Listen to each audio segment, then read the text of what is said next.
This is a warning, not a prediction, because if Laura Sanko's right about 2026, you're about to watch the most violent year in UFC history. Not chaos, not brawls, but clean, measured executions. Roll the clip.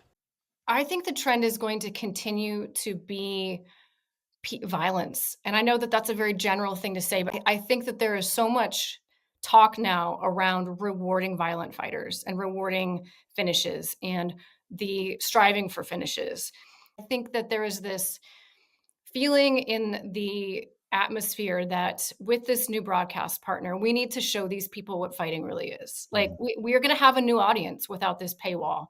And what electrified people about this sport in the beginning was the storylines juxtaposed with what these people actually go out there and do. So I think that the people who will emerge as the real stars are going to continue to be the people that deliver on those incredible finishes and incredible battles. Okay, here's the Spiral Combat lens on what that really means. It does not mean fighters are tougher, it means fighters are getting clearer. In 2026, the champs won't be the ones with the most techniques, they'll be the ones who understand violence like a language. They'll be able to feel the finish before you can see it. Because the new meta is perception, not combinations. You're going to see more fighters who don't win minutes, they hunt moments.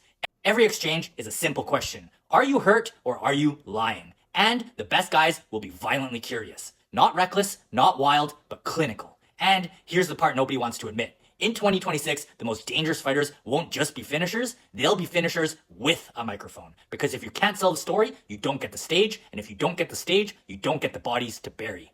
Here are the 5 things we're going to see fighters do differently this year. 1, they'll stop fighting the man and start fighting the state. If I can make you anxious, rushed, tense, offended, you'll give me the finish for free. 2, they'll stop throwing and start forcing. Cage cuts, angle steals, trap builds, because finishes come from geometry, not vibes. 3, they'll rely less on habits. Habits are predictable, and predictable is punishable. In 2026, the best fighters will look like they're improvising, but they're actually reading. 4, they'll weaponize fatigue. Not just cardio, decision fatigue. When you're tired, you don't choose, you default, and that's when the finish becomes inevitable. 5, they'll attack the invisible stuff. Your blink, your flinch, your breath, your panic step, your please don't hit me clean. The body confesses before the mind admits. So yes, 2026 might be more violent, but it's not because the sport is getting dumber. It's because the best fighters are getting smarter about what violence really is. A short conversation where perception decides everything. If you want me to break down the 3 types of finish hunters you're about to see everywhere in 2026, comment down below Hunt. And Laura, if you're watching this, thank you for your support. I look forward to studying and analyzing violence with you much deeper this year.